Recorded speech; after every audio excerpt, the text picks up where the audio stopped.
I pledge this morning to him with all my heart Eu prometo esta manhã a Ele, de todo o coração, that by his help and by his grace, que pela sua ajuda e pela sua graça, I pray that I'll seek daily, without ceasing, eu rogo que eu busque diariamente, sem cessar, until I feel every one of these requirements flowing in this little old statue of mine. até que sinta cada uma destas exigências fluindo nesta minha pequena estatura, Till I can be a manifestation of the living Christ. até que eu possa ser a manifestação do Cristo vivo. Boa noite, irmãos e irmãs. Deus abençoe a todos em nome do Senhor Jesus Cristo.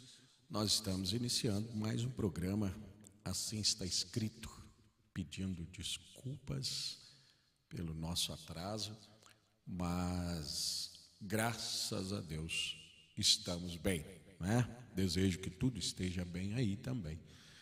Bom, Adelso, Deus abençoe, boa noite. Amém, boa noite, pastor Vilaça, uma boa noite a todos que nos acompanham nessa oportunidade, né? E que sejam momentos agradáveis, como sempre são, né? Momentos agradáveis. Sim. Quando nós nos assentamos para discutirmos e falarmos um pouco sobre as grandes maravilhas do nosso Deus, né? Será sempre muito bom poder falar de Deus, né, Amém, Deus? sim, certamente. Principalmente nesses dias tão difíceis. Nós falávamos na terça-feira, onde vozes têm sobrepujado a voz de Deus no coração do mundo, né, das pessoas, e o mundo está ouvindo tanta coisa. Verdade. Nós estamos com a voz da política em alta, nós estamos com a voz das preocupações o tempo inteiro. Se nós não nos desligarmos do mundo e envolvermos com a voz de Deus, nós enlouquecemos tal como o mundo enlouqueceu. E acaba sendo envolvido pelo espírito da hora, né? Com certeza, com certeza. E aí, assim, quando você começa a falar de Deus, então é um tempo muito bom, né? Certo. É um prazer muito grande podermos ter esse tempo. Isso faz bem para quem está pregando, faz bem para quem está ouvindo. Sim, e isso sim. faz bem para Deus também, Oh, porque Deus quer ser verdade. ouvido, não é? Sim. Irmãos, vamos tomar as nossas Bíblias para a nossa meditação aqui. Antes de nós lermos, queremos dizer que o pastor Vanderlei fez uma cirurgia ontem.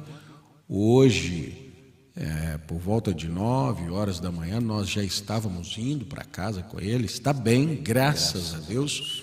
Manda agradecer as orações, o amor da igreja, né? E estamos agradecidos a Deus por todo esse processo de cura, de tratamento. Eu estava lembrando do irmão Brana, essa semana estava ouvindo alguma coisa a respeito de a música que cura, né? Sim. Então, lembrando do irmão Brana falando, Deus cura pela cura divina. Você fez uma oração e não tomou nenhum remédio, não fez nenhum tratamento, foi curado. Cura divina. Levou um certo tempo. Uma oração e a pessoa foi instantaneamente curada, foi um milagre. Mas Deus cura também pela medicina. Deus cura pelos louvores, Deus cura pelo companheirismo. Existem determinadas situações, irmão Deus, que a gente não sai dela sem amigo. É verdade. A gente não sai dela sem companheirismo. É Isso Deus é mais pura verdade. curando pelo companheirismo, Sim, né? sim. Então, Deus tem as suas multiformas de curar, de abençoar o seu povo, e nós devemos ter sensibilidade suficiente para captar o agir de Deus. O agir de Deus, às vezes, naquele irmão, naquela conversa, naquela presença, o agir de Deus naquele culto. Todos os cultos são cultos de cura. Todos os cultos, eu tenho dito, são cultos de casamento. Todos os cultos são cultos de transformação, assim como às vezes nós respondemos a denominacionais que nos perguntam lá na sua igreja tem revelação? Ora, todos os cultos são cultos de revelação. Nós ouvimos no domingo ainda com o irmão Joglaí, né? Muitas pessoas tiveram os segredos de seus próprios corações revelados pelo profeta. Mas nos últimos dias nós tivemos o segredo do coração de Deus revelado a nós. E isso é grandioso, né?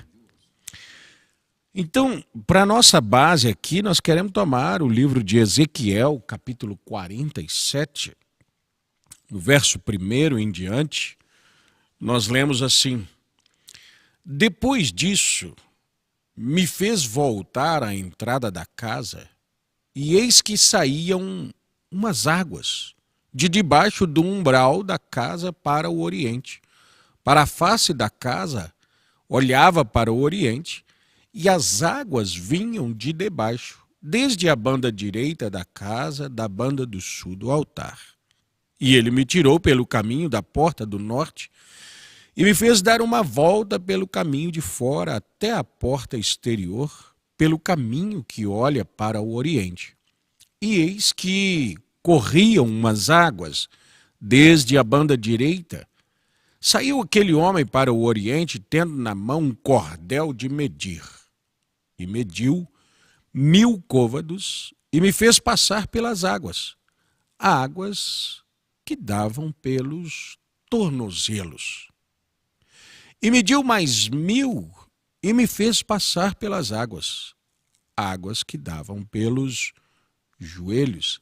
A cada 1000 côvados, a profundidade aumentava um pouco mais.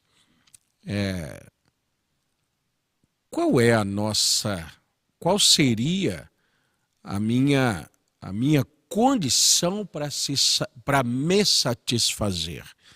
Tenho águas. Onde estão as águas? Não, é uma aguinha que molha a planta dos pés. É água. Está feliz com essa água? Satisfeito? Estou, aqui está bom. Aqui está bom. É isso que nós precisamos sempre compreender, e eu creio que muita gente faz do agir de Deus uma... Eu pensei em usar até a palavra uma miséria, mas por quê? Porque se você se satisfaz com uma gota, não precisa de uma fonte.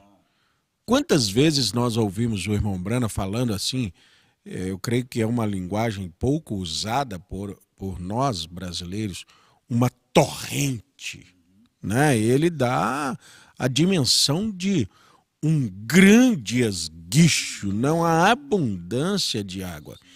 Mas você se lembra das nossas épocas de campanha, né? Nós fizemos uma campanha e pegávamos o nome das pessoas que foram nos cultos e depois a gente ia fazer visitas, né? Você esteve no culto e tal, e aí, o que você achou? Eu lembro que meu pai foi fazer uma visita, eu já até falei disso. E visitou a casa de uma mulher e disse, olha, a senhora esteve nas nossas campanhas, no culto? Fui mesmo! Olha, gostei demais, que coisa boa. Pois é, a senhora achou bom e não voltou? Ela disse, não, é que eu consegui o meu propósito, eu fiz um voto com Deus e consegui meu propósito. Meu pai ficou meio assim, ele disse assim, a senhora se importaria de me contar qual foi o propósito? O que a senhora pediu a Deus? Ela disse assim, eu pedi a Deus um namorado e consegui. Que propósito, é como o senhor disse, né? Que propósitozinho miserável, né? Deus te deu isso aí? Mas é isso. Eu não vou nem questionar se Deus deu ou não deu.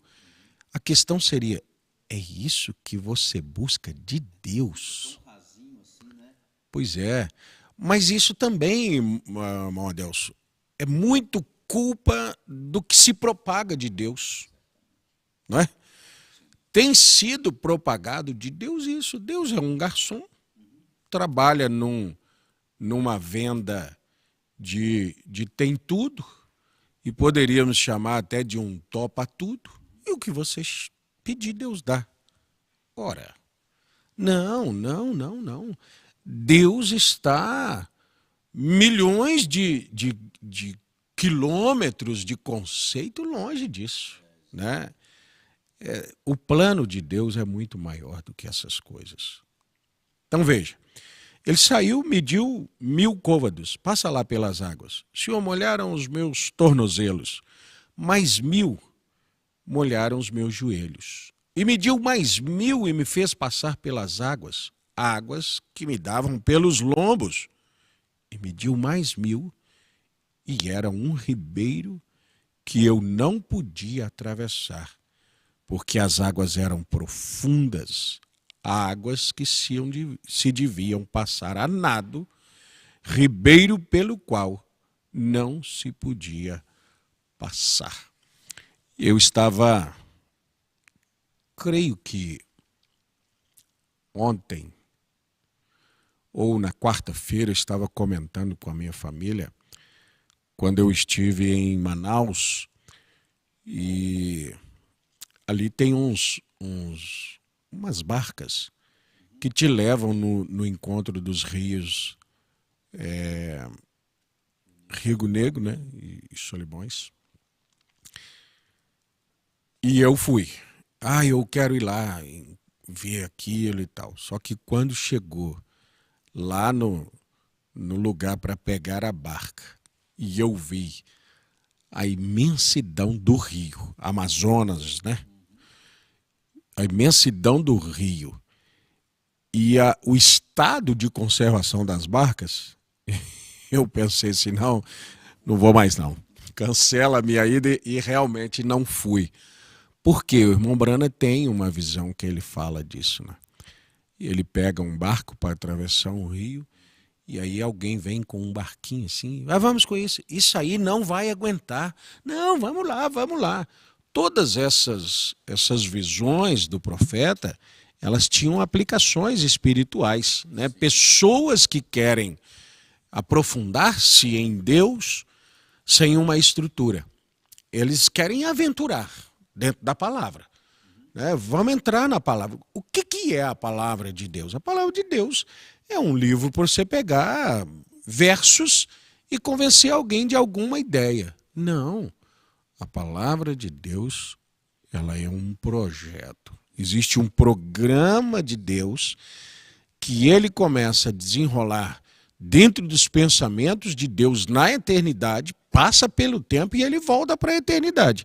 E quando ele passa por esse tempo aqui, ele tem o plano salvífico de Deus, redenção, restauração, aperfeiçoamento do seu povo, até o povo está em um estágio.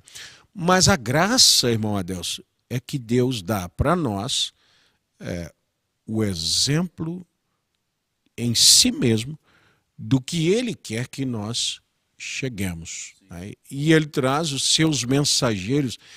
Eu creio, aqui dentro de um pensamento meu, que os mensageiros, os 7 olhos, os 7 espíritos de Deus, eles são uma aproximação de Jesus Cristo para aquela era.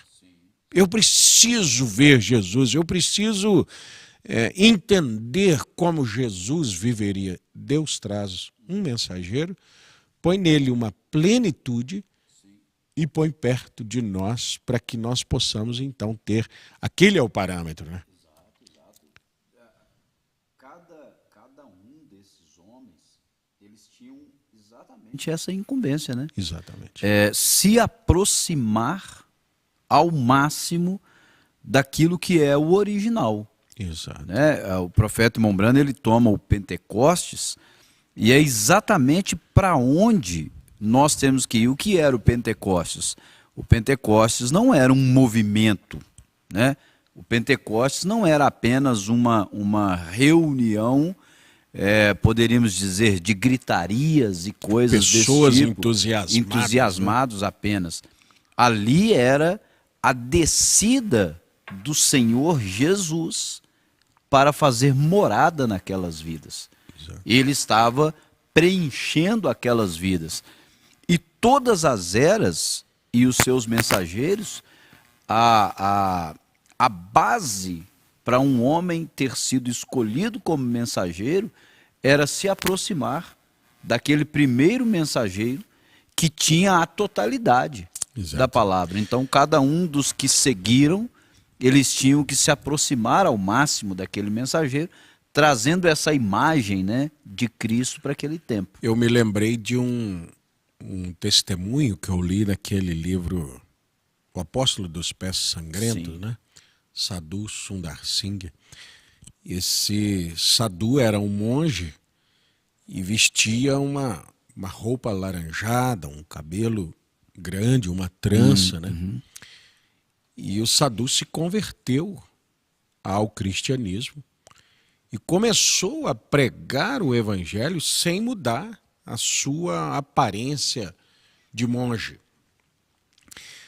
E uma certa época, uma certa vez, ele chegou em uma casa, chamou, alguém foi lá atender. Parece que uma criança vai atender e vê ali, volta aqui dentro, a mãe pergunta assim, né? Quem é? Aquela criança diz assim, mãe, eu penso que é Jesus, porque se parece muito com ele.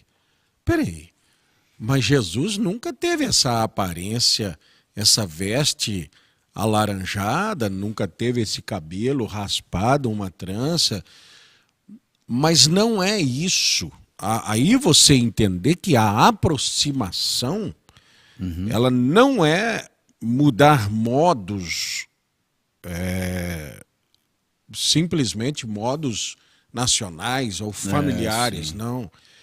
Ela é a vida de Jesus Cristo dentro de um outro corpo. Que coisa. E quando esse Jesus consegue atingir essa vida num povo, é tal como uma lavoura. Sim. Uma lavoura, se você plantou tal grão, todos os pés daquela planta produzirão Sim. aquele grão. Isso traz uma igualdade. É o que a palavra faz com o seu povo. É o que você falou sobre o Pentecostes. O Pentecostes foi um derramamento de Cristo em muitos corpos, e todos aqueles corpos, a partir da recepção, do recebimento daquele Espírito, tornaram-se o que aquele Espírito era. Eu me lembro do irmão Brando dizendo assim, é como você tirar a seiva de um pessegueiro e injetar nele a seiva de uma macieira. Aquele pessegueiro vai produzir maçãs. Por quê? Ora, porque a vida que está dentro dele agora é de maçã. Então ele tem que produzir isso. O Pentecostes é isso. O batismo com o Espírito Santo, se nós quisermos fazer um resumo, pastor, o que é o batismo do Espírito Santo? É Deus tirar a seiva de Vanderlei e injetar a seiva Jesus Cristo. E esse Vanderlei, a partir desse momento, passar a ser Jesus. Deus em carne humana, sétimo selo, é exatamente isso. É transformando em palavras, palavras mais simples, né? Das lavouras e tudo, é exatamente isso que acontece. Sim, é Deus sim. tirar o Adelso de cena e colocar Jesus dentro dele, e a partir de agora, Jesus será o Adelso será o Jesus. E é tão incrível esse processo, pastor Vilaça, porque o profeta Mombrana, ele fala que Jesus, ele se repartiu, né, Exato. sobre aqueles que estavam ali. A vida de Jesus foi derramada sobre cada um deles. O Mombrana chega a tomar, para nós termos um entendimento muito claro sobre isso, ele fala sobre o mar e todos os componentes daquele imenso mar. Quando você pega uma pequena porção, você tem uma pequena quantidade, mas você tem todos os componentes que lá estão aqui também. Tudo que está no mar estaria ali naquela pequena porção, né? Vamos dizer, um pequeno copo, um pequeno frasco, né? Quando eles vão fazer a prova de pureza de uma água, eles vão tomar Não precisa pegar o lago inteiro. Né? Eles tiram uma pequena porção e ali eles vão determinar se aquela é uma água apropriada para uso ou não, se há naquilo algum tipo de impureza, e eles fazem um teste com uma pequena porção. Essa pequena porção, o profeta fala, a semente, aquilo que está na semente, vai vir na planta quando se você planta aquela semente, ela vai surgir com aquele mesmo tipo de vida. E a semente original, Jesus Cristo, ela veio se derramando e ela veio se multiplicando. Uma semente que produziu outras sementes e que produziu outras sementes e que produziu outras sementes, aquilo passou por um processo. E voltando naquilo que o senhor disse há pouco, às vezes as pessoas elas contentam-se com o princípio do processo, daquilo que Deus tem. Sim. O senhor disse, todo culto nós temos cura, todo culto nós temos libertação, todo culto nós temos a resolução de um problema para este ou para aquele. Todas estas coisas elas estão sendo distribuídas quando porque a palavra tem em si todas essas coisas. Não existe escrita, mas nós poderíamos analisar o seguinte: porque em alguns lugares dizem que os feitos de Jesus não poderiam estar em livros, né? Jesus fez muitas coisas. Nós temos 4 evangelhos. Os 4 evangelhos, eles até repetem os mesmos fatos. Sim. Mas é sabido de que Jesus fez muito mais milagres do que aquilo que se está escrito. Partindo dessa premissa aqui, nós entendemos então que nem todas as pessoas curadas por Jesus estavam no Pentecostes. Porque Pentecostes tinha apenas 120 pessoas. Sim. Mas quantas pessoas? Podíamos pegar exemplos. Quantas pessoas comeram dos pães e peixes multiplicados? Exato. Mais de 5.000. Ora, então deveria ter. Se essas 5.000 pessoas tivessem acompanhado o processo para o qual Jesus havia vindo, e ali iniciou com curas, com milagres. Vamos dizer assim, dentro do script de Jesus estava vá a um determinado monte, pregue a palavra e alimente as pessoas também naturalmente. Jesus vai, por que eu disse script? Porque Jesus disse assim: mas o filho não faz nada sem que antes veja primeiro o pai fazer. O que é esse ver fazer? Deus tem um programa e Jesus vem cumprir esse programa. Então Jesus sobe e começa a pregar. Falta alimento, torna-se tarde o horário. Senhor, despede o povo, porque o povo está com fome. Não, vamos dar ao povo comida. Senhor, nós não temos nada. Não, tem aqui 5 pães, 2 peixinhos. Jesus traz, multiplica aquilo. Ora, esse povo tem que pensar assim: esse Jesus que consegue multiplicar esse milagre, essa coisa maravilhosa, ele tem alguma coisa a mais. Muito provavelmente tenha surgido até pessoas que ficaram ali falando o resto da vida delas. Eu comi pão multiplicado. Eu comi, eu estava lá. Que grande feito, né? Que coisa maravilhosa. Aquele pão tinha o gosto do outro pão. A gente, vamos dizer, nós provamos, nós trocamos de pedaço. Deixa eu ver o seu. Não, o meu também tem a mesma. Ah, não, nós... E aí, você... Ah, depois eu nunca mais fui. Que coisa. Eu não prossegui. Que coisa. E o propósito de Jesus não era montar uma padaria. O propósito de Jesus não era montar uma vinícola.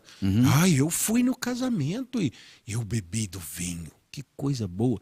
Bebi até, mas parece que não acabava. Eu bebia, não acabava. Foi mesmo. Ficou tão tonto que não saiu atrás dele? Não, mas era isso que ele veio fazer. Não, ele não veio fazer isso.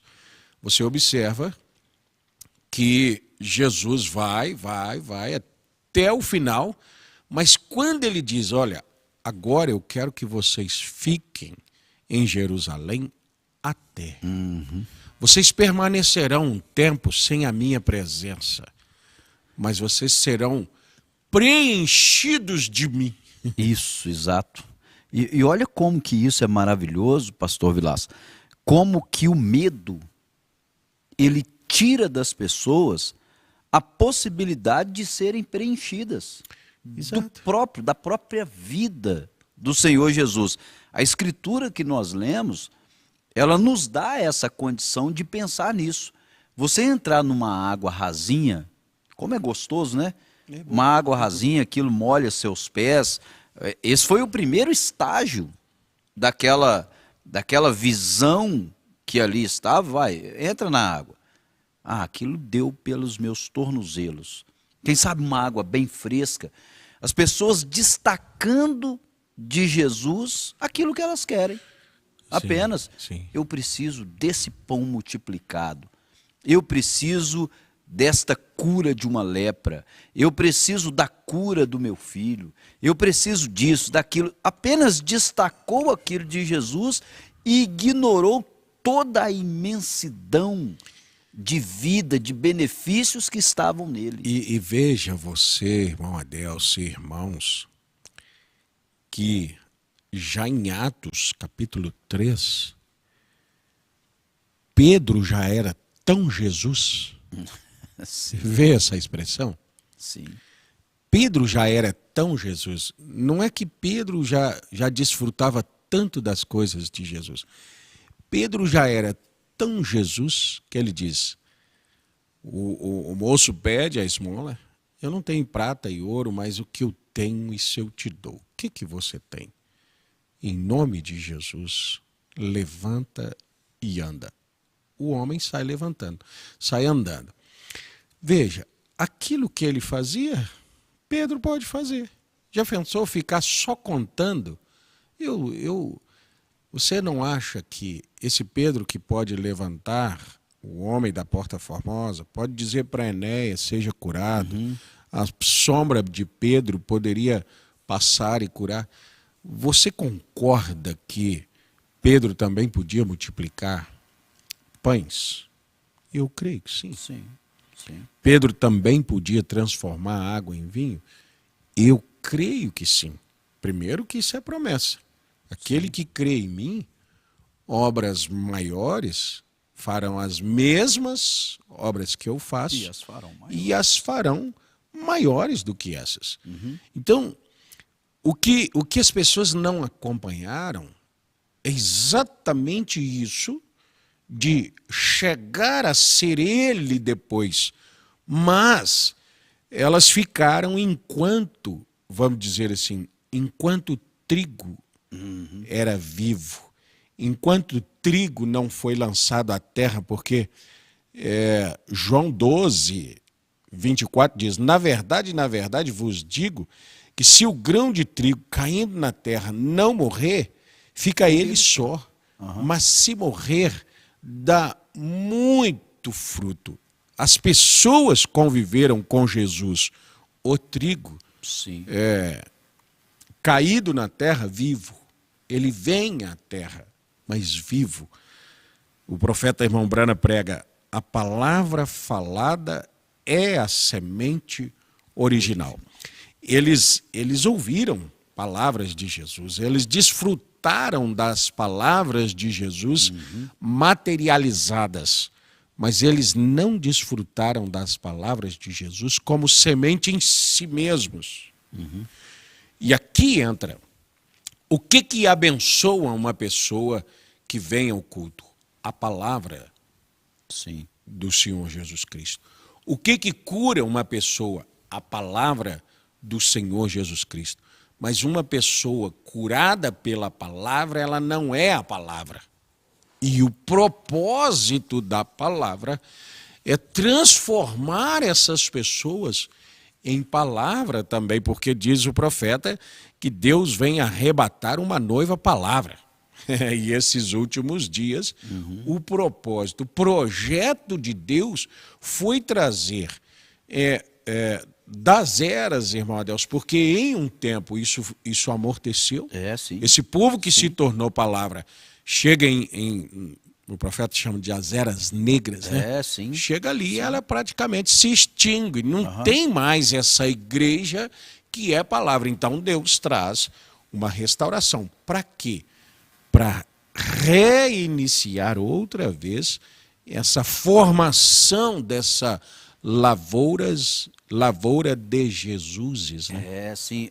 O profeta Irmão Brana, ele toma na mensagem a restauração da árvore noiva, ele toma como referência exatamente a árvore que foi comida, né, por aqueles 4 insetos, e aqueles insetos veio destruindo folhas e galhos e destruíram o tronco daquela árvore. E ele diz: mas a vida, ela desceu para as raízes.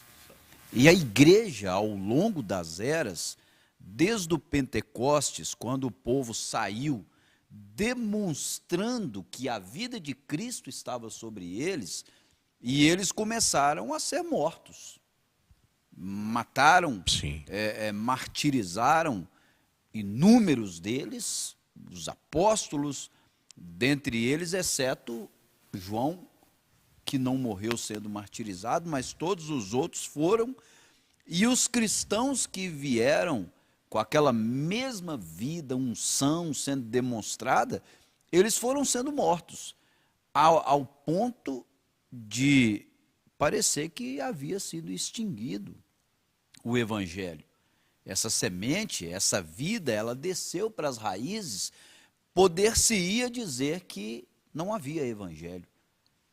Tão difícil era de se encontrar um cristão a ponto deles se esconderem em cavernas, em montanhas, em lugares onde eles não poderiam ser achados.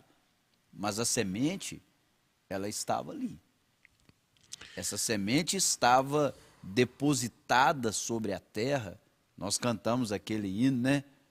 Eu sou a semente do sangue dos irmãos que morreram sangrando. Ora, esses deram as suas vidas para quê? Para que o evangelho seguisse adiante. Quanto mais matava, mais cristãos aceitavam o evangelho.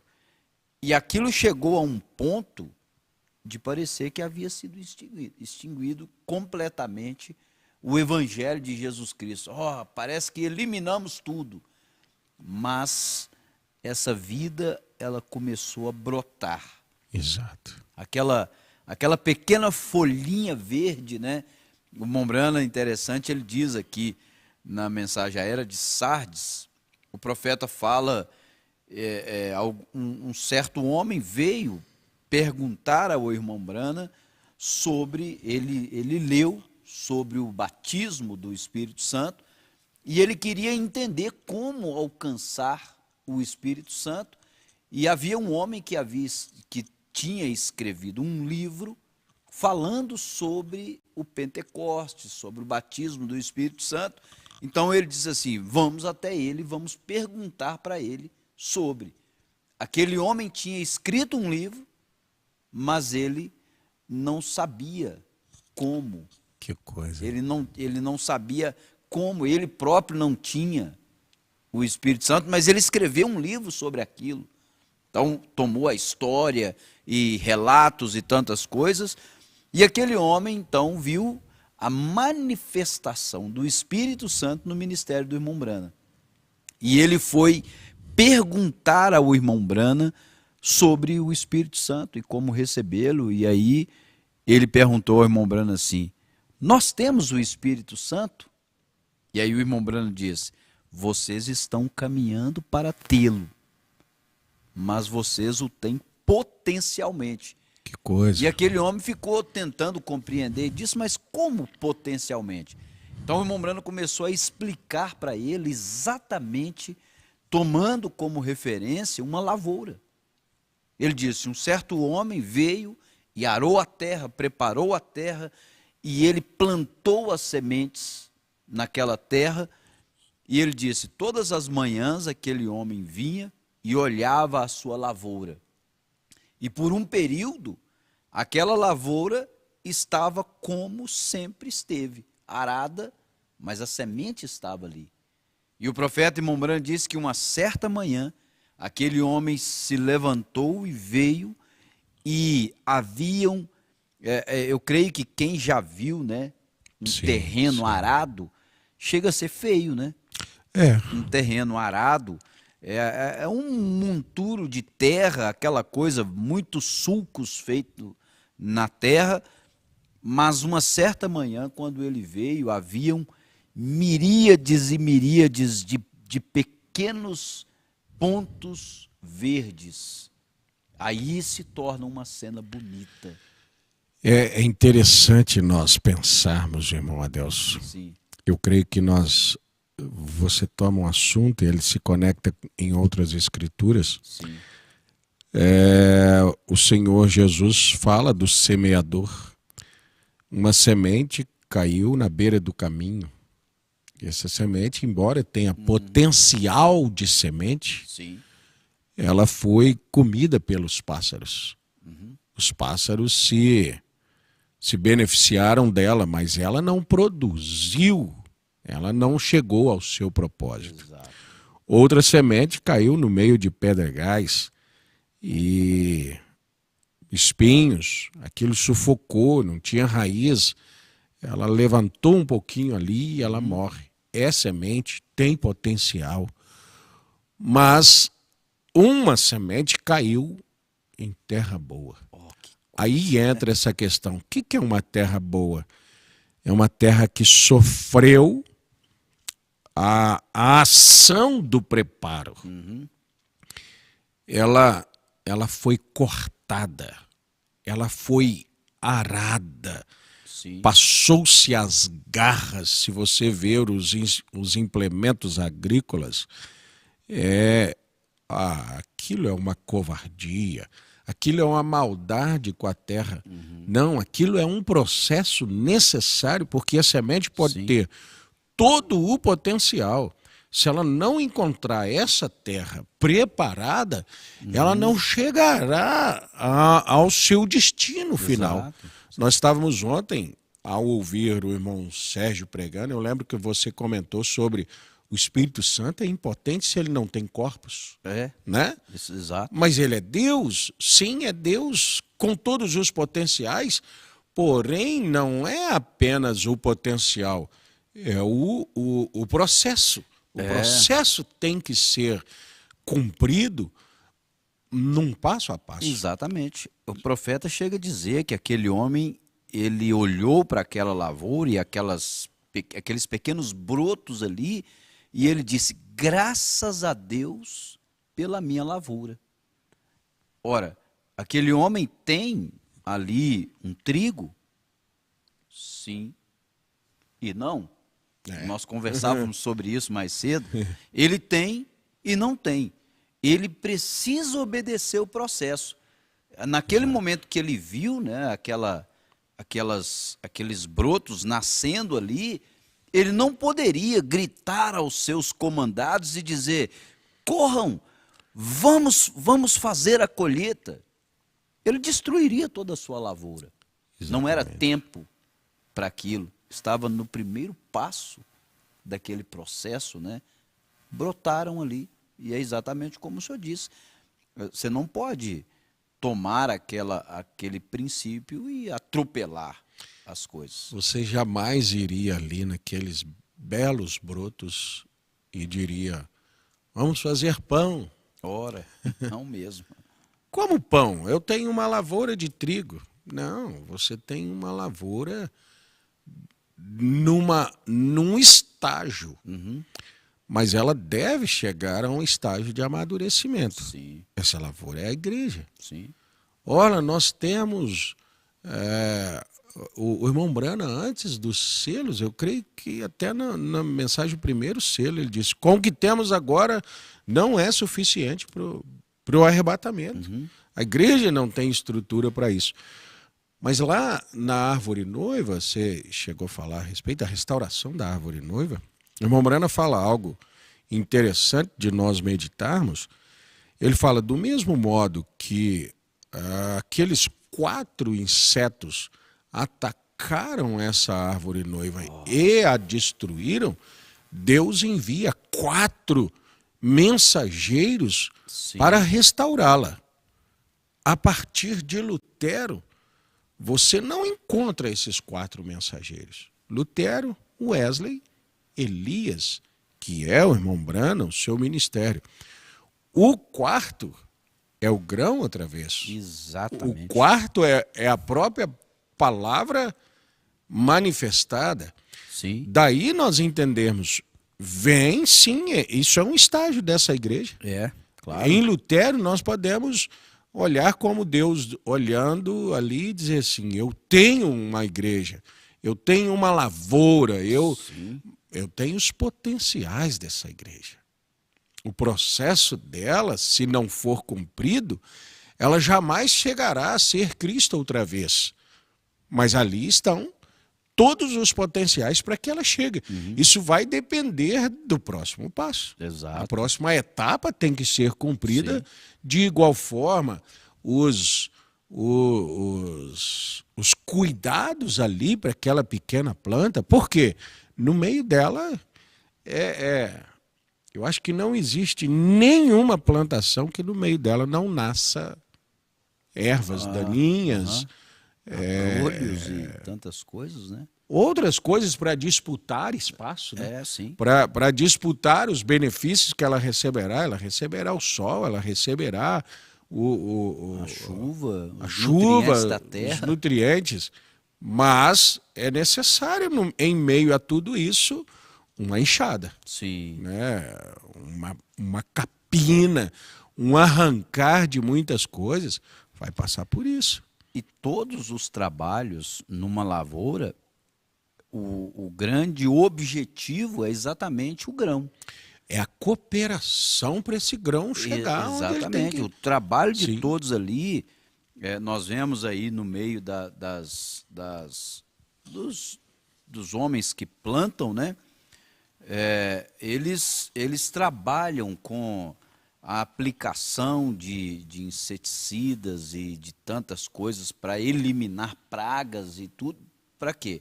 Para que aquele grão ele seja colhido em um determinado tempo. E o propósito de Deus com a igreja também é exatamente esse. O profeta irmão Brana, ele diz assim: o processo de restauração, ele se inicia com Lutero. Aquele tempo foi o tempo quando o evangelho foi propagado de uma forma sobrenatural. Eles saíram disseminando o evangelho. Então era o período quando essa restauração se iniciou. Quantos homens surgiram daquele tempo? Quantos grandes evangelistas? Como eles levaram por todas as nações? Mas aquilo era o princípio. O profeta irmão Brana, ele diz assim: aquilo não podia ser chamado de restauração. Aquilo, se fosse uma restauração, o profeta diz, seria um outro Pentecostes. Novamente, ele diz, porém não foi. Eles tinham ali uma pequena porção, a vida estava voltando outra vez. Aquela semente aquele evangelho que parecia ter sido extinguido, agora ele estava surgindo outra vez. Eles saíram com aquele grande fogo, né? Anunciando o evangelho, levando, grandes homens surgiram dali, mas o Mombrana diz, aquilo era o princípio da restauração, era uma reforma, estava começando, iniciando-se ali um processo que não podia parar ali. O profeta Mombrana, na mensagem, o confronto de Efésios com Josué, ele chega a dizer, eles tinham a justificação e eles não podiam dizer, bem, nós temos tudo agora, tudo está resolvido. Ele diz, eles estavam apenas no princípio da caminhada. Eles tinham que seguir adiante para a santificação. Então, nesses 4 mensageiros enviados por Deus para restaurar a árvore noiva, eles eram o primeiro mensageiro. Exatamente. Seguidos por Wesley, aquela era tão maravilhosa, né? Chamada de Era das Portas Abertas. A Era das Portas Abertas. Ali estavam o segundo, restaurando, trazendo a santificação.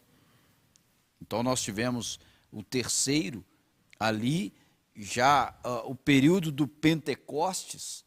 A restauração dos dons com uma conexão do ministério de Elias. Exatamente. Né? E nesses estágios todos, pastor Vilaça, tiveram sempre aqueles que pensaram, agora nós já temos tudo de Deus. Eu tenho água nos tornozelos, está bem. Está bem.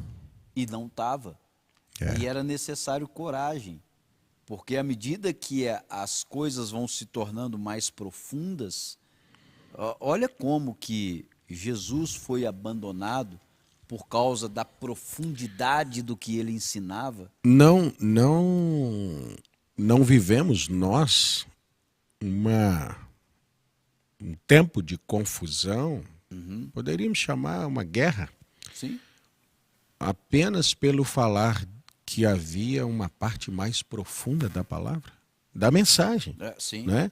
Sim. Quantos preciosos irmãos continuam tentando refazer as campanhas do irmão Brana de curas. Quantos nós vimos, nós andamos junto com gente que tentava de todos os modos olhar para alguém e adivinhar uma coisa. Não.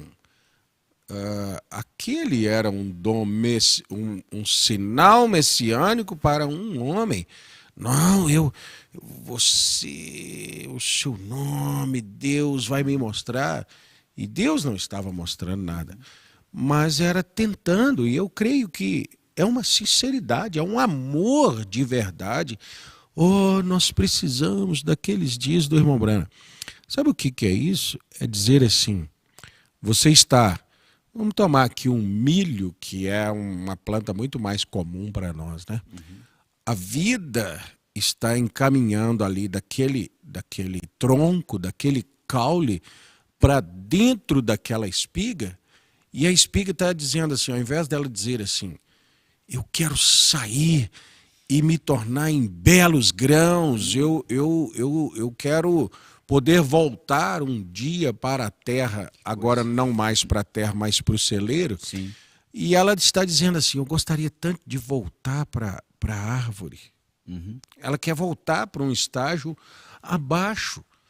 Tem que haver esse clamor dentro de nós. Vamos cantar. Sinto meu ser clamar pelo meu lar celeste, não para trás. Claro. Para eu desejar voltar atrás às campanhas, de alguma forma eu estou desejando as mesmas enfermidades, os mesmos problemas lá atrás, porque o poder agora ele não deve se manifestar apenas para curar as enfermidades. O poder agora, ele é atômico. O poder agora é contagem regressiva. Você está saindo. É um assunto que se conecta, né? É, sim. Você saiu de uma charrete, veio para um automóvel, mas está saindo de um avião para uma espaçonave. Ela agora é movida a foguete, porque ela tem que sair da atmosfera natural. Né? Pastor Vilaça, o senhor colocou algo que é uma grande realidade, né? E nós devemos pensar nisso, porque nós estamos falando de coisas espirituais. Quem que gostaria de fazer uma viagem a cavalo hoje? As pessoas fazem as cavalgadas, mas um aquilo passeio. É um passeio. Aquilo a pessoa vai ali por uma certa distância. E depois ele para o cavalo ali e monta numa Hilux automática. Exatamente. Ninguém quer fazer uma viagem. Vamos colocar aqui. Eu vou lá em Criciúma. Você vai a cavalo? Deus, esquece. Não deixa, o meu cavalo é um alazão muito bom. Não, irmão. Esquece. Ele não vai chegar lá. Não vai chegar, ele não vai suportar aquela viagem. E você não vai suportar sobre ele também. Ô, irmão Adelso, não volta tanto, não. Você gostaria de... Você teve uma Brasília, não teve? Você gostaria de ir a Criciúma numa Brasília? Não. Num Fusca, num Fiat 147, tal como foi feito. Foi feito, nós sabíamos. Sim. O pastor Vanderlei tinha Fusca e eles iam para Goiânia nos encontros. Todos os pastores iam. Hoje o Fusca é um carro para se curtir. E numa satisfação fora do comum, né? Claro. Era o que tinha. Era o que tinha. Não é? Ora, hoje nós pensamos assim, nossa, um carro 1000 para viajar. Um carro 1000 é uma coisa moderna, mas você não está pensando naquele carro para viagem. Não. Quando você pensa em viagem, você já está pensando num carro maior, mais confortável. Certo. Você está pensando num carro mais completo. Claro. Você quer um motor melhor, porque ele pode te dar uma condição de ultrapassagem. Sim, né? sim. Você não está querendo. E sabe de uma coisa? A gente nem no carro você não quer viajar. É verdade. Tem um avião que te leva em poucos minutos. Né? Nós fazemos constantes viagens, né? Sim. Todo tempo a gente está na estrada. Mas você sabe, gente, a gente começa a ter uma noção muito clara de distâncias, né? Exato. Há poucos dias eu disse para minha esposa assim, é interessante. Para nós, 300 quilômetros já não é mais uma viagem você vai ali, longa. né? 150 quilômetros já não é tão longa. A gente se acostuma com aquilo. Agora, se a gente pensa numa viagem mais distante, a gente pensa assim, acho que seria melhor a gente ir de avião, porque você sabe o que é uma viagem. As nossas viagens, 150, 300, 400, 500 quilômetros, nós fazemos de carro. Sim. Mas, pensando como um motorista, pensa como um piloto de avião. Aquele piloto, ele pega um avião aqui, vai lá em tal lugar, volta aqui, e vai em outro lugar, e vai em outro, e vai em outro. Não sei como funciona essa escala, mas num dia ele faz 3, 4 viagens. Sim. Diz para eles, capitão, comandante, eu quero dar ao senhor aqui um carro V6 automático, confortável, ar-condicionado com atrás e na frente para o senhor ir lá em tal lugar e voltar aqui. Não quero. Isso não, nem passa pela minha cabeça. Por quê? Pelo que ele está acostumado. Exatamente. Entende? O que Deus faz com a palavra? Se você pegar, irmão Adelso, eu já trabalhei assim e tem irmãos que também, nós estamos acostumados com carros. Mas se a gente pegar um caminhão velho, você se acondiciona à velocidade daquele caminhão. Sim. O sujeito está dentro de um caminhão, rodando a 40 por hora, com o braço ali para fora, assim. Aí, tá andando bem. tá subindo bem. Tá subindo bem? Subir bem é eu passar com o meu carro a 120 por hora, Exato, subindo e descendo do mesmo jeito. O que condicionou a mentalidade? Por isso, Romanos capítulo 12 diz assim, transformai-vos, renovai-vos, transformai-vos pela renovação do vosso entendimento. O que a palavra está nos mostrando? Ela está renovando o nosso entendimento. Você tinha um entendimento de piloto, Sim. mas Deus está te colocando em um lugar para te condicionar a uma astronave, É exato. né? Uma espaçonave. O irmão Brano chama de um astronauta. Misturei as palavras. Ele está te pegando, tem a ver com a aviação, tem a ver com o espaço, mas o piloto, como ele não pode entrar ali naquela espaçonave. Ele tem que entrar em um lugar, trazer a dimensão, prepará-lo e então colocar ali para que ele possa subir. Essa é a questão. Lavoura, nave. Você vê que a palavra, por isso o irmão Brano diz, eu sou um tipologista. Sim. E os tipos não falham. Né? Vocês estavam agora, parecia dois camponeses, agricultores, e agora estão falando de astronave, de espaçonave. Exatamente, porque tudo isso leva ao que Deus quer que a igreja tenha, a mentalidade da igreja.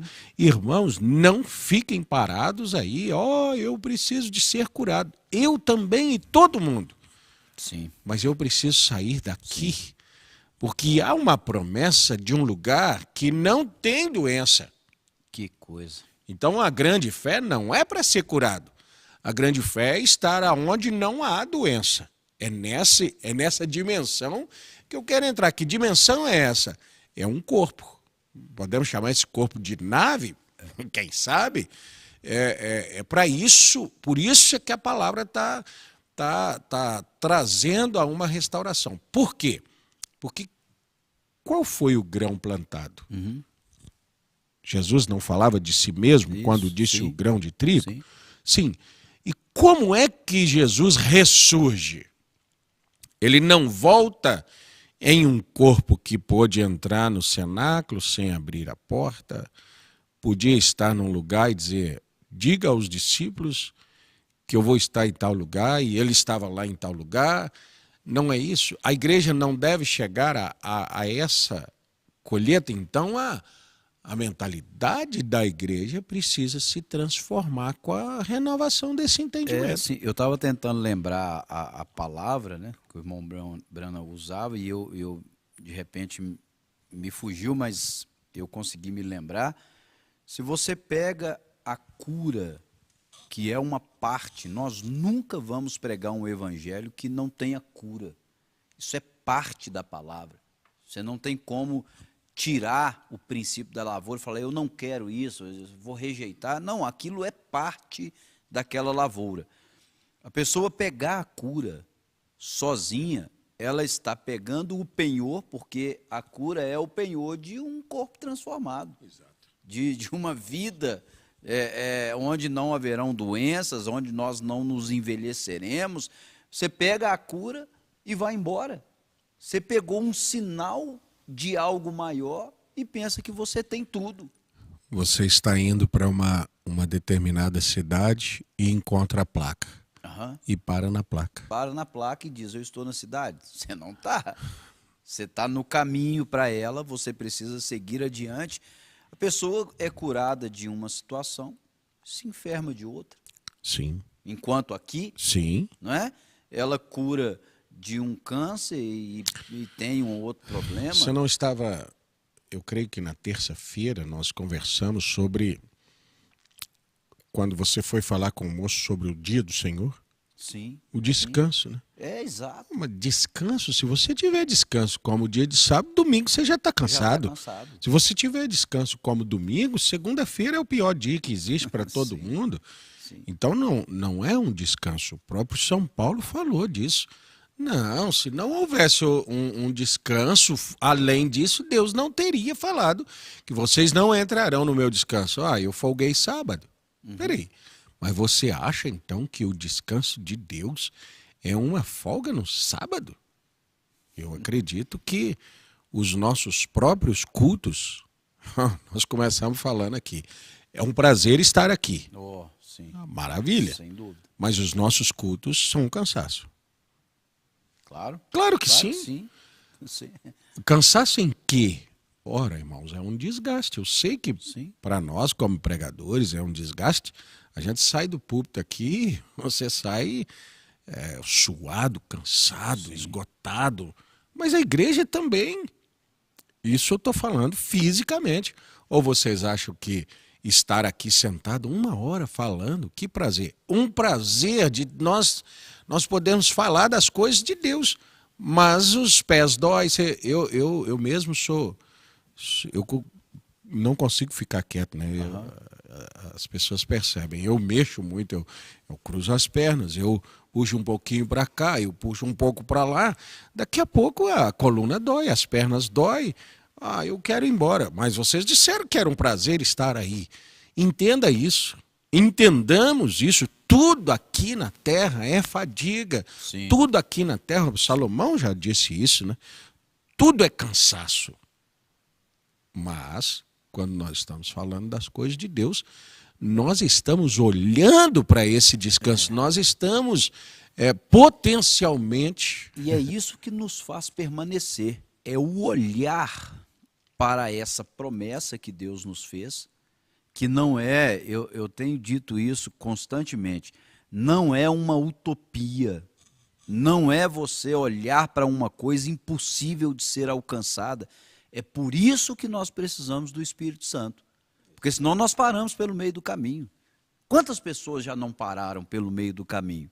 Porque não tiveram paciência de esperar a planta crescer e chegar ao seu estágio de colheita. Exato. O senhor falou há pouco tempo num culto daquela lavoura de milho, quebrou o milho e deixou o milho lá só recebendo a energia do sol. Irmão Adelso, né?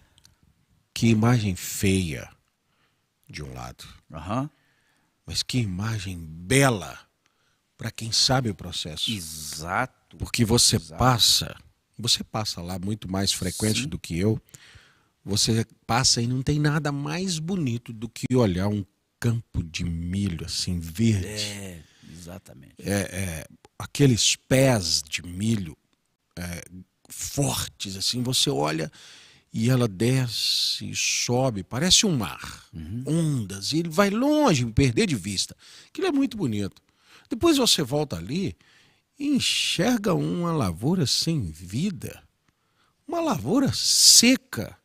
Atente um pouco mais. Quando você atenta um pouco mais, você percebe que tem as espiguinhas, coitadinhas, quebradas lá. Que coisa. Elas estão quebradas, sim. Se você compreende, eu estava no carro, eu acredito que eu não estava dirigindo. Havia o irmão dirigindo, nós éramos 4 pessoas, e aí eles dirigiam e conversando, e eu olhando assim. Aí eu falei, gente, olha que maravilha. Aí olharam para aquela lavoura seca. Deve ter pensado. Como assim? Maravilha. Falei, aí o irmão diminuiu. Eu falei, olha a espiga. Eu falei, é a igreja. É a igreja? É. O irmão Brando diz assim, agora, essa que ele falou que tinha uma plantinha, ele diz assim, agora ela precisa estar na presença do Filho. Exato. E o Filho é sol. Ela tem que estar na presença do sol. Vai uma época lá, o lavrador quebra a espiga e deixa ela lá, quebrada. Ele desconecta ela da terra. Que coisa grande. Ele também desconecta ela da árvore mãe e deixa ela ali pendurada, só passando pelo sol. Depois daquilo, se der uma chuva, estraga. Oh, meu Deus, chuvas de bênçãos teremos. É a promessa de Deus. Isso, mas espera aí. Tem um momento que Deus nem pode atender a sua oração. Está fora da estação. Vai alterar o estágio. Vai atrapalhar o amadurecimento. Ele precisa estar ali daquele jeito. Por quê? Porque os nutrientes de uma planta não vêm só da terra, vêm do céu. E os nutrientes finais vêm do sol. A igreja não vai viver só de bênçãos. Tem uma frase difícil para mim, para eu assimilar, quando o profeta disse assim: a igreja estará na terra por um período sem a presença do Espírito Santo. Não, Senhor, não, por favor, Pai. Esse mesmo grito nós demos quando ouvimos dizer: ele saiu do trono. Qual trono? O de intercessão, o de misericórdia. Não, Senhor, volta para lá, volta para lá. Quando nós queríamos que ele voltasse, os anciãos, os seres viventes, os animais estavam gritando: ah, digno és de tomar o livro. Peraí, não está faltando essa mudança de entendimento? Entenda que a etapa mudou. Sim. A etapa mudou e é necessário eu entender que eu estou em um momento da minha vida que, se a etapa não mudar, eu pereço. Sim. Como assim? Existem determinadas plantas que você não colher, ela nasce no pé. Sim. Só que ela não produz, porque o pé não é lugar dela renascer. Ela tem que voltar para a terra. Exatamente. Né? Mas ela nasce ali. Por quê? Passou da estação.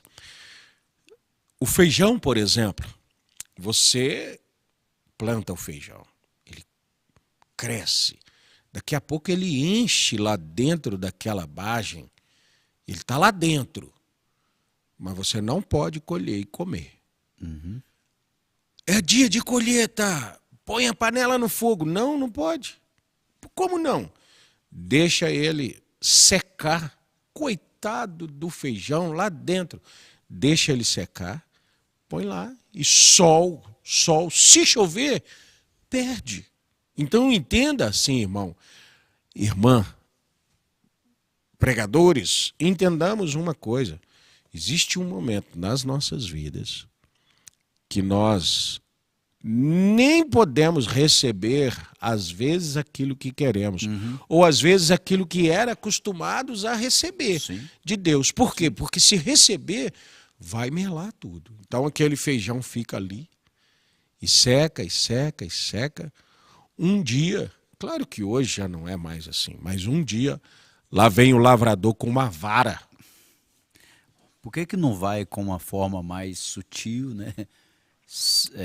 Porque a vara é para quebrar o invólucro que ele está, mas já recebeu calor suficiente. E agora ele está maduro. E maduro, ele pode tomar aquela sova. Mas aquela sova tira a última casca que impede aquele grão de contato com o lavrador.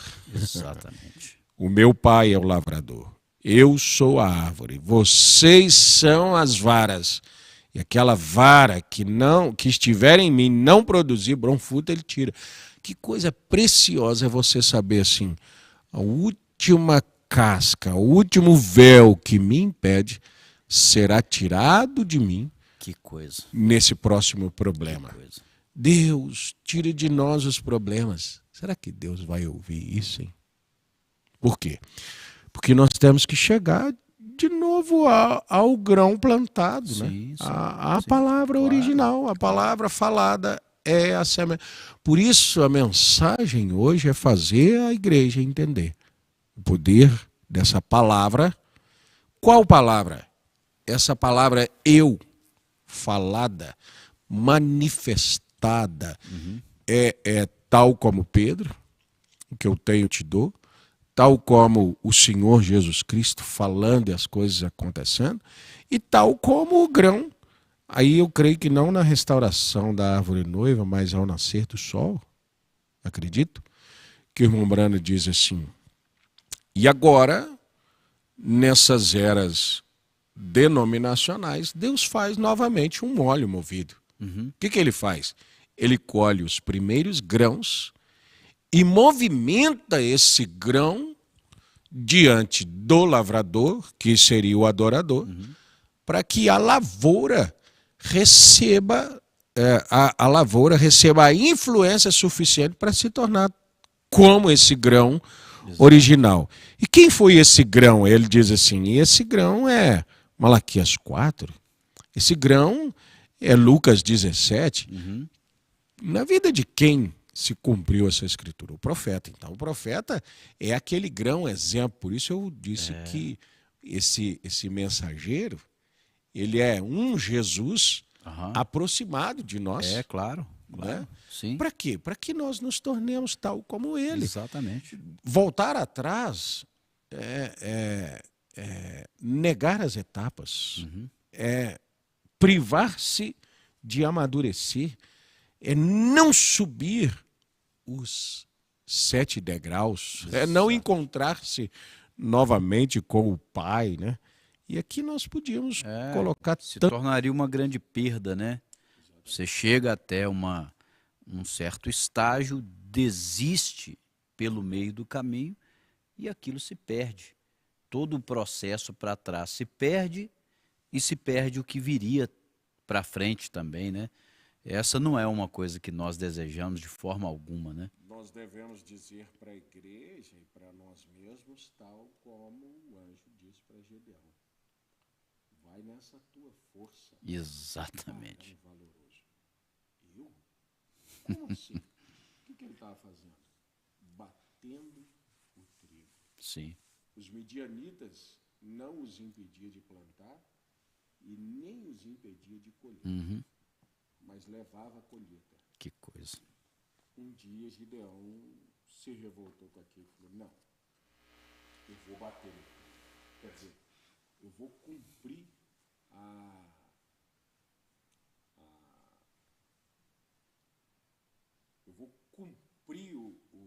a etapa final, né? Creio que era para nós trocarmos aqui o microfone. Só um minutinho. Irmão Isaac, nós devemos trocar o microfone aqui? Então, deixa eu repetir que parece que o microfone não estava como devia estar. Eu disse que é necessário que a igreja ouça de nós e nós também ouçamos de Deus aquilo que Gideão ouviu do anjo. Varão valoroso, vai nessa tua força. Como assim, varão valoroso? Eu sou o menor da casa do meu pai, nós estamos vivendo aqui de saques dos midianitas, mas Deus viu em Gideão esse desejo de cumprir as etapas. Exato. Os midianitas não impediam eles de plantar, não impediam eles de colher. Só que quando eles colhiam, os midianitas roubavam a colheita. O que eles fazem? O que vem essa revolta, né? Indignação em Gideão? Eu vou cumprir a última fase, o último processo da nossa lavoura. Eu vou bater o trigo. E Deus veio e deu para Gideão a condição de nunca mais ser saqueado pelos midianitas. Vai e vence os midianitas. Creio que a igreja está nesse momento. Irmão, não é hora de nós perdermos a nossa colheita. Verdade. Não é hora, irmão Adelso, de nós desistirmos das maneira nossas alguma. etapas. De maneira nós alguma. Temos que ir para a última etapa. Seguir adiante. E essa última etapa tem que ser concluída. Isso, exatamente. Nas nossas vidas. Exatamente. É isso aí. Eu creio que chegamos ao final do programa aqui. Até não sei como é que chegou aí para você, irmão, irmã, nosso som, a nossa transmissão. Nós tivemos um pequeno problema aqui no final, ou no início, né, do programa, e agora no final nos foi pedido para que nós trocássemos os microfones. Então Sim. pode ser que tenha tido alguma perda da qualidade de som, pela qual pedimos perdão, né? Os nossos técnicos aqui são todos irmãos voluntários que saíram dos seus trabalhos, têm que correr até aqui para nos prestar esse precioso serviço, mas eu quero ler o nome dos irmãos que nos acompanharam até aqui, né? Irmão Renato, lá de Nova Lima, e a irmã Marli.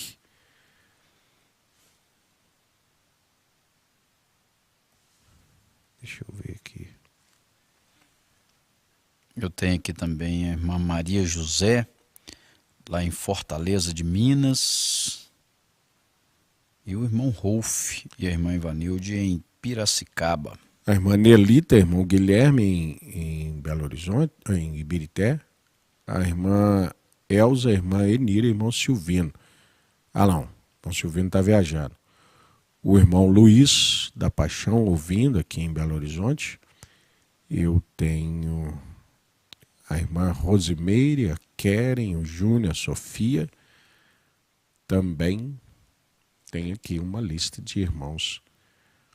Irmão Flávio Augusto, o Emble, irmão Vanderlei, irmã Elizabeth, Isabel, João Vilaça, Lohane Vilaça, Adriana Oliveira, Roseli, Carmen de Jesus e Tiago José, irmão Expedito Soares, irmã Cris e irmã Rosa Amaral, Francisco de Paula, Poliane Alves e filhos, irmã Lourdinha, irmã Terezinha Mendes. Irmã Poliana, chegou aí nosso companheiro, irmão Fernando, estamos com saudade, né? A irmã Geralda, Paula e família, irmã Solange, Mateus lá em Ibirité, irmão Admilson Alves em Ipatinga, Gisele e filhas em Sarzedo. Ipatinga é novo para mim aqui, irmão Adelson. Também não me lembrava. Deus abençoe, irmão Edmilson. Leonardo e família, em Nova Serrana, irmão José Márcio e família, irmão Sebastião, irmão Robson, irmão Zana, Esmeraldas, irmã Lúcia Helena, irmã Zélia, irmã Sônia Ramos e Eliane Sarmento, em Betim, Rosilande e Lina Maria, lá em Divinópolis, José Mauro e Terezinha, em Joatuba, Renata Santos, Donizete, Stephanie, Antônio e família, e Conceição Aparecida, em Ribeirão das Neves. Irmã Alessandra Policarpo, Ângela e Elazia, em Sabará. Manuel e Sara, Raabe, Noemi e Sônia, em Santa Luzia. José Moreira, Wilbert e Miriam, Rose, Rosilé e Daniel, em Vespasiano. Rosilândia e Aparecido, em Várzea da Palma. Ivan Pereira, Sandra, Joana, João Miguel, Suzana, Lohane, Vivian, Yuri Gabriel, esses em Contagem. Irmã Cláudia Braga, irmão Célio, em Ouro Branco. Welken Santos, em Manaus. Luciane Mateus, em Colatina. Lucinete, Deus abençoe. Ana Regina, em Pinheiros, também no Espírito Santo. Missa e Nida, em Içara. Marcelo e Verena, em Pato Branco. Irmão Rolf e irmã Ivanilde, em Piracicaba.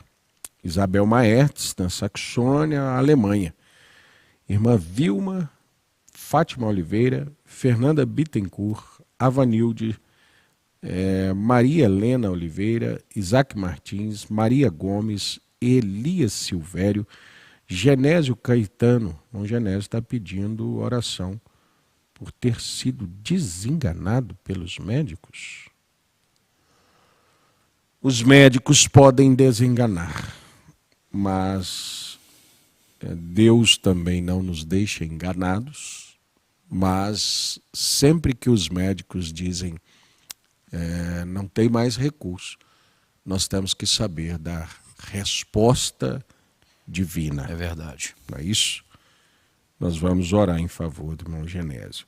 Geralda Guimarães, Almério e Marta, Francisco de Paula, Deusmira Batista, Severina Crescêncio, Ismael Marcondes, Vânia e Maria Clara.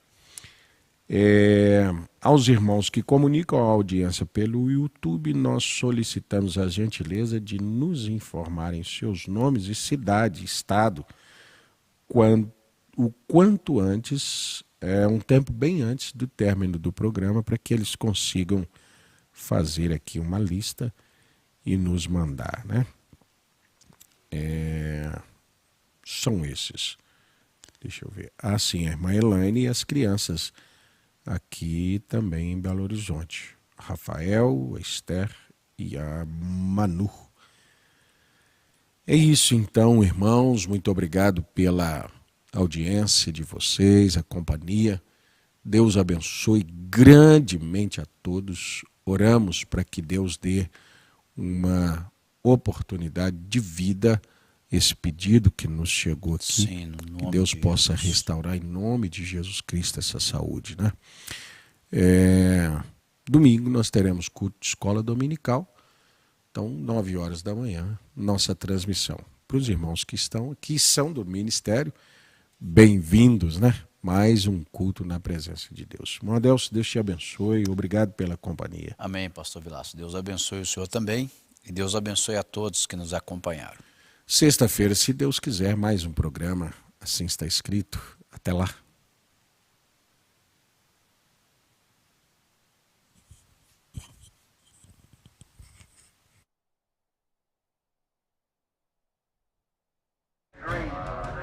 E pela sua ajuda e pela sua graça, I pray that I'll seek daily, without ceasing, eu rogo que eu busque diariamente, sem cessar, until I feel every one of these requirements growing in this little old statue of mine. até que sinta cada uma destas exigências fluindo nesta minha pequena estatura, So I can be a manifestation of the living Christ. até que eu possa ser a manifestação do Cristo vivo.